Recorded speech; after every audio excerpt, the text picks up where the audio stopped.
Okay, today is Tuesday, April 1st, 2014, and we are interviewing Bob Tracy at Dominican Oaks Senior Living Community in Santa Cruz, California, for the Veterans History Project at the Library of Congress. My name is Jeannie Zarnicki, and Jennifer Cockrell is recording. We both work for the Santa Cruz Public Libraries in California. Bob Tracy was born September 12, 1924, in Joliet, Illinois. Bob, could you please tell us what war and branch of service you served in? Well, in World War II, I served in the Navy, and also in Korea, I served in the Navy. And what was your rank? Well, in World War II, it was interesting because I was a motor machinist mate, second class, and between the two wars, I'd gone to some college and business school. They decided that I should change my rate, and when I left Korea, I was a storekeeper first class. And what were you doing before you entered the military? Well, very poor situation. I was in a very low, living at home still in a house that had no indoor plumbing or things like that, and it was working in a gas station. That was about it. And Navy was my salvation. Were you drafted or did you enlist? No, I enlisted on January 25th, 1943, just after I turned 18 years old. And where did you serve? Well, first of all, Great Lakes for 12 weeks for training, Great Lakes Training Station. Then I went to the diesel school, 12 weeks of diesel school, learning about just different diesel engines. And that was interesting because it was a 12-week program, and the classes were held on the campus of the University of Illinois in Urbana. And the classrooms were underneath the bleachers of the stadium, football stadium. It was interesting. And that was a 12-week program. And I left there, I was a I was a fireman first class. And what about the boot camp, the training experience? Was there It was cold. Out there in Great Lakes, in the wintertime, it gets pretty cold, even though I was raised in northern Illinois, not far from there. Was there a physical regimen? Oh yeah, everything was an ordinary boot camp. We do a lot of things, marching and drilling and exercise and trying to keep warm and things like that. Doing little stupid guard duty things and trying to keep you busy. And that was one interesting thing about when I got to boot camp. The Navy was still had in boot camp the recruits sleeping in hammocks. Well, it so happened in my company, when we got to my barracks, they were taking out the stanchions that held up the hammocks and putting bunks in there, so I had a bunk. No hammock. And so during World War II, where did you serve overseas? Oh, well, first I got several things before that. Oh, okay. Start again. I went to, after service school in Illinois there, I went to San Diego and had 4 more weeks of diesel school, and this one was mainly on the General Motors 671 engine, learning how that, which was a workhorse of the amphibious forces. And I got in, after that I got into landing craft, the small LCVPs, the 36-man boat, and I was engineer on those. And then we got formed into a unit, Standard Landing Craft Unit 26. And we went up to Oceanside to Camp Pendleton for the Marines. And this unit, we were at the boat basin with the boats there, and we trained the Marines in surf landings. And going into the surf and we all had to learn, even myself, I had to learn how to get that boat in there and out. And at Oceanside, it wasn't that bad. We were there for probably 2 months or a little more. And then we were ordered to move, and our unit was changed to Standard Landing Craft Unit 34. From there, we went up to Fort Ord, the Army. And the unit went in there, and they were closing their boats. They were all old, and they wanted to get rid of them and stuff up there landing, and they were going to stop that, I understand. So we took those boats, and we took them down to Morro Bay, and we took them by ocean. And this is an interesting thing, because the night of December 8th, 1943, we left Monterey in a convoy of a bunch of little boats. And what we did, we followed a light that was on top of a mast on a small minesweeper that went in front of us. That was the only light we could see to follow, no other lights. If we were in trouble, we showed a light. And we worked our way started down the coast, and that's when the storm hit. We had rollers, I would say 20, 30 feet high, just up and down, and that's all right. I was so dang seasick, I just wanted to die. Oh, I was sick. Finally, the next morning we got to Morro Bay, which a very interesting thing happened. It was there I met the girl that became my wife for 64 years in Morro Bay. And we worked with the Army's 81st Division there, doing beach landings. And if you ever gone through a surf landing barge, when you got surf 15, 18 feet high, I'll tell you, it's something. And we learned to do it. And once you got into the surf, if you got in wrong, that surf took over. Not only when you got the boat, all the troops ashore, luckily, you had to get out, back out, and that was another job. But it was a very interesting, dangerous place. We didn't lose any men, which was very lucky. I don't know how come we didn't lose a lot, but it worked out. And then from there, we went up to where our unit was transferred to Camp Shoemaker up there in San Francisco, or Bay Area, and got ready to go overseas. Then after we were there just a short time, we went down to Point Wainimi, which is near Ventura, and shipped out to Hawaii. I was on the merchant ship SS Mormocport. Took us to Hawaii, where we set up our own base on Waipio Point and continued to build our unit up. And we started Waipio building it, and so far saw no action. Anyway, we built our unit up, and while we were there, I remember May 21st was my wife's birthday, and on that day, about less than a half mile from me, LST blew up. And several of them blew up there on the May 21st, 44. But anyway, we were there for a while and got ourselves straightened out, our unit, and then we shipped out to go on further out in the Pacific. And we had a unit of about 1,500, I think, in the whole Standard Landcraft Unit 34. And some of us went on transports which were in the way to invade Peleliu. I was on one of those. And on the way there, I guess when Peleliu got invaded, they didn't need us. So we were taken off these transports and put on Perry Island in the Weetalk Atoll.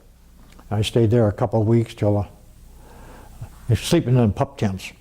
And then till a ship came in to pick us up. It was the SS Typhoon. Much of my unit was on that ship. And from there we went to Ulithi Atoll. And you ask any sailor, he'll know about it generally.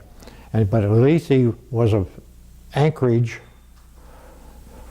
where, for service, eventually it had floating dry docks, repair barges, repair barracks barges, repair ships, you name it. It had hospital ship, it had everything out in that lagoon. And that lagoon was big enough to hold 300 to 400 ships. So, but we were stationed on a small island, and on this atoll, we were on Sorlin Island, and I was still in the boats, but my rate was motor machinist mate second class, and I kept trying to get out of the boats. I hated it. They're out there working. We did detached duty of taxi service. There was no surf, so we didn't do any surf landings, but we did taxi service for the big ships when they come in. We'd be signed to aircraft carrier or something, and they were miserable. But we did that, and finally, after a while, I got out of the, I was on one of them, working off one of them. I can't remember which one it was, and they were anchored in rows, but they had long enough anchor far apart so they wouldn't hit each other as they swung around. And that's when a suicide plane came in and got hit the Randolph, and another one crashed on the island I lived on, but I wasn't there. But the Randolph, they repaired it right there in another month or so. But then eventually I was transferred into the engine overhaul shop, and I finally got to use my experience working on the engines. And I was spending that until it was time to come back. And just we came back Halloween night. We left to come home, 1944. I spent 14 months in Ulysses.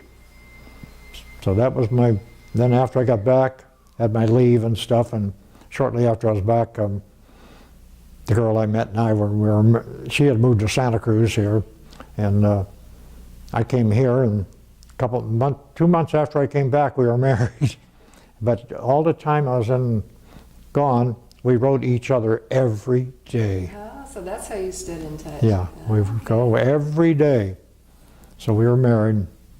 And did you form any friendships in the service with other services? I've lost all I went to some reunions, but I've lost all contact with them since I lost my eyesight, which had nothing, the military had nothing to do with it. Okay. And were you awarded any medals? No. No medals? Just good conduct. Oh, that's a medal. Anyway, excuse me.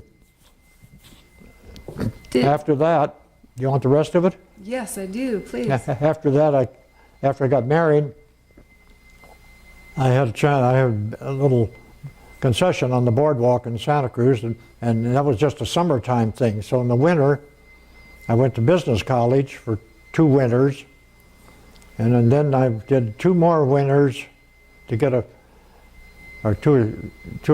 time to get a year of college in at San Jose State. And at that time, a friend of mine talked me into joining the Naval Reserve.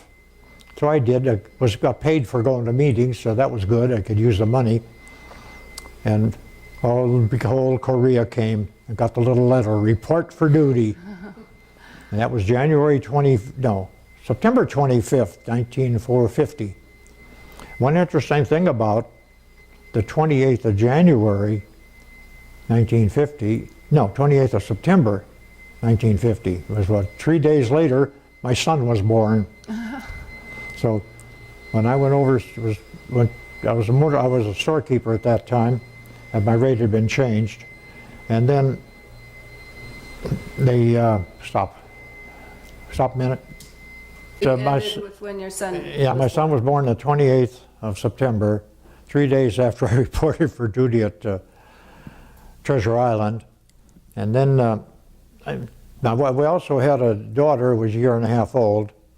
So I was at Treasure Island, at Treasure Island. I went back, got transferred out to there within 2 weeks. So my son was 2 weeks old when I last saw him, and went over to Moffett Field and flew across the ocean to Japan. Left my wife with the little baby and the 2 kids, but luckily her parents lived next door, which was great. And it took a lot of load off my mind. And in Japan, I was transferred to the hospital ship Repose. USS Repose, they were big hospital ships. They had 3 of them over there. But I was a storekeeper, and when I went aboard, I was assigned to, because I'd been a motor machinist, they said, oh, you can be in charge of all the spare parts. So I did that, and this hospital ship, the first day when we left Japan, we went out, and we were going up to the east coast of town. I can't think of the name, but it only had 3 letters on the east coast of Korea because they were still evacuating from the Chinese. And so, but then we got changed and went around to the West Coast, went up the Yellow Sea to Incheon. And we were in Incheon a little while, and then we moved further up into North Korea with the hospital ship and went up into an estuary or river up to Shinampo. This was a city in North Korea. We anchored in that river, for over a month. And the Chinese kept getting closer, and along around Christmas Eve came the word that we're going to be evacuating out of there. And had quite a show there around Christmas Eve when they were on shore, blowing up all the stuff they couldn't carry out of there and all the fuel tanks and everything else. Really a fireworks display. Then from there we went back down to Incheon, and we stayed there a few days. Over New Year's Eve, same thing happened in Incheon with all the explosions and stuff. Then we went out of Incheon, went down to Busan, Korea, and when we went out up in Shinampo, when we went out of there, we had 800 and some casualties aboard the hospital ship that we were taken down to Incheon and transferred them to other places. And went to Busan and stayed there, and the main thing after that, Busan was our base, where now and then we want to go back and check in Japan and for a little service and supplies and stuff, and it was quite interesting. But that was then when the war ended, I came back on the repose. It brought us back and to San Diego, and I was discharged out of San Diego May 19th, 1952. So that was about the end of it. So, that's about all I can think of right now, unless you got some questions. Well, what did you do in the days and weeks after coming home? When I came home, I finished college, graduated from college, and got a teaching job in Santa Cruz and taught there till I retired. And was it difficult to readjust to civilian life? No, I had no problems. Then I have 3 wonderful boys and a wonderful girl who are really taking good care of me. Oh, that's nice. Yeah. So by the way, the boy that was born in September, just before I left, was 15 months old when I came back. Wouldn't have a thing to do with me. Not until the next morning when I gave him a bottle and changed his diaper. After that, I was good friends. Did your military experience influence your thinking about war or the military in general? No. No? I just wanted to go home. It was awful, kind of boring life where I was and stuff and things I did there. But the exciting part was making those surf landings at Morro Bay and that area and stuff. That was the most exciting thing I did. But we did a lot of running around in Ulithi on our boats and servicing and taxi service and all that stuff, and it was quite interesting living in a nice big tent, and everything was. Well, we had fairly decent food sometimes, but in the weather, we were lucky. We never had any really severe weather hit us at any time. It came close, but never hit us. So, another thing, I don't know if I can explain it. Please do. In Korea, World War II, they could have killed me there one day in Ulithi. We had been the island maybe a few days and stuff like that, not very long. And we didn't have our mess hall. They had the kitchen set up somewhere, and then we ate out on tables out in the open. And while we ate, chasing the flies away. And so what they did, they put these traps out all around where the flies would put some stuff in there, stinking stuff, and the flies would go in, and they just had a little upside down funnel, come through a little hole and get in there, and the stuff was poisoned, they'd all die. They couldn't get out. And they got piles of flies in there, and then one day we were still there at the kitchen. Oh, they serve raisin bread. And I said to the guys, I was sitting at the table, hey, you know they emptied the fly traps last night? Oh, gee, they could have killed me. None of them would eat the raisin bread. They could have killed me. But no, there's things like that that happened, and yeah, good times and stuff. Did you have a lot of R&R?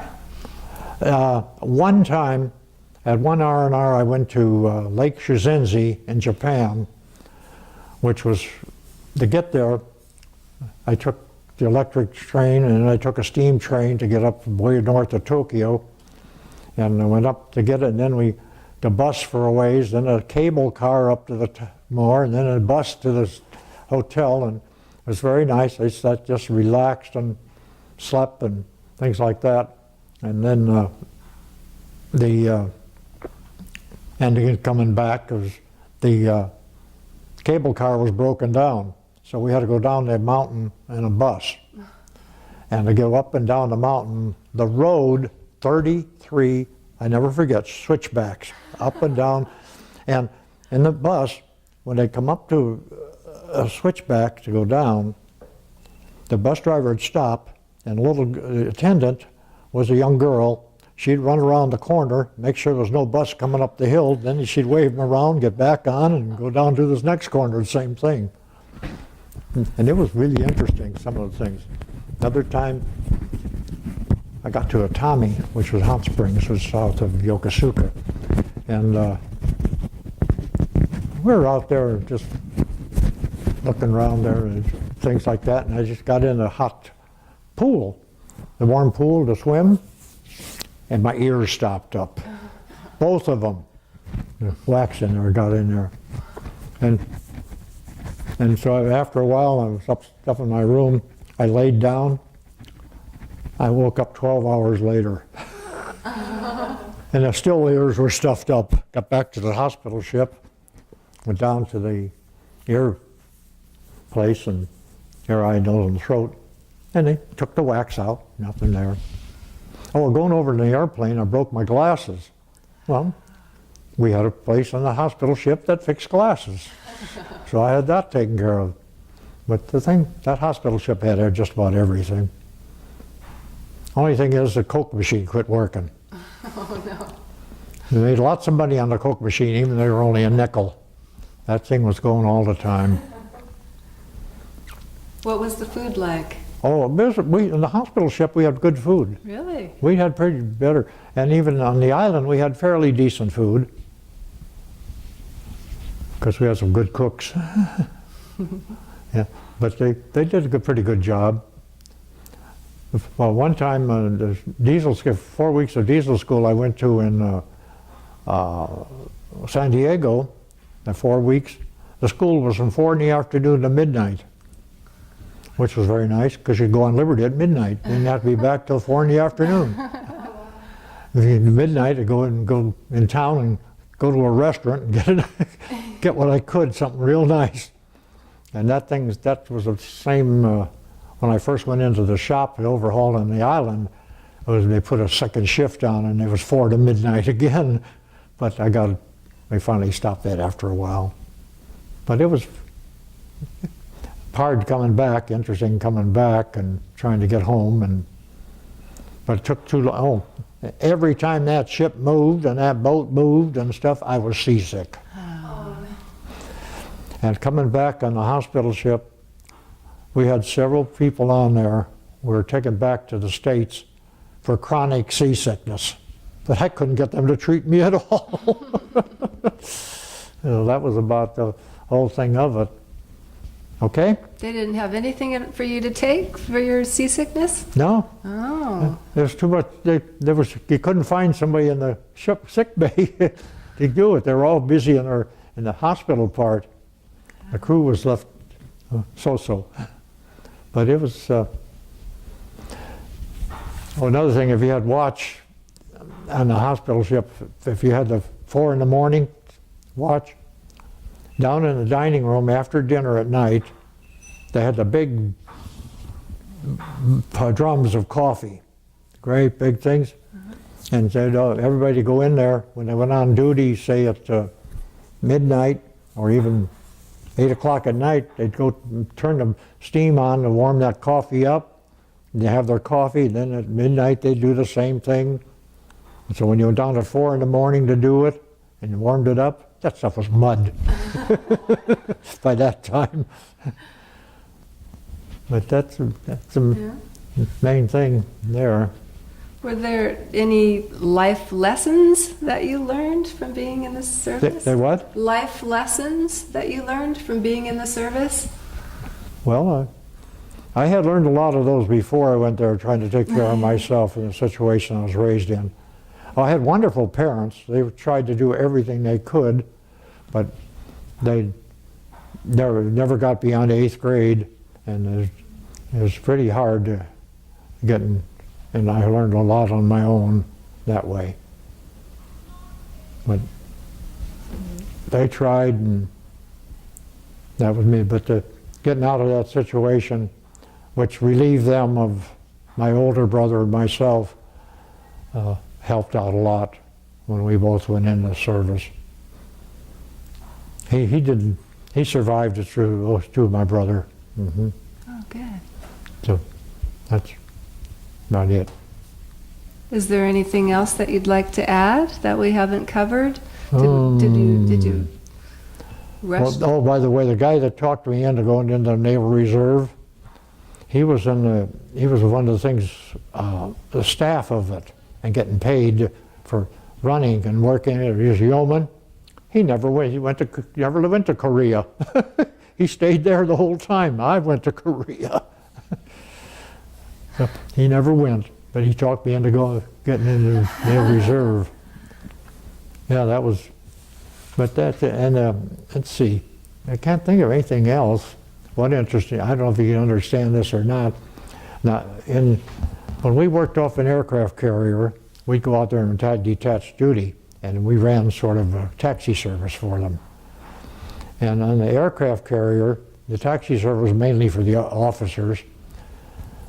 These carriers had 2 gangways on the same side. There was one up forward, that was the officers' gangway. There was one back down toward the rear was the enlisted men's. So we had to know which one to use all the time. And one time we went up to this one gangway, and the person we had was coming back, and so to wait for him, so we right there at the gangway. We had our boat right by the gangway, and this is the officer's gangway, and the boat kept hitting the gangway, and I was trying to keep it away by working a line in the back and keeping it from hitting the gangway so hard. When a voice up in the quarterdeck says, "Hey, secure that line." And the coxswain at the wheel looked up and says, "What did you say?" Says, "Secure that line." "Is that an order?" "That's an order." I did. Uh-oh. They never said a word. So the officers had to use the enlisted men's gangway. Wasn't that terrible? Yeah. Okay. Are you a member of any veteran organization? I just used the VA over in Monterey. Mm-hmm. And I used that. Mm-hmm. And I was a long time ago, but there's just not much I can do anymore being blind. And the blindness was not caused by any military action. That came afterwards. In fact, I saw no action. I did see one Japanese person, believe it or not. We went from an island where the airstrip was. They carried one on a stretcher, put him in the barge, and we went out and put him on the hospital ship. It was a captured Japanese.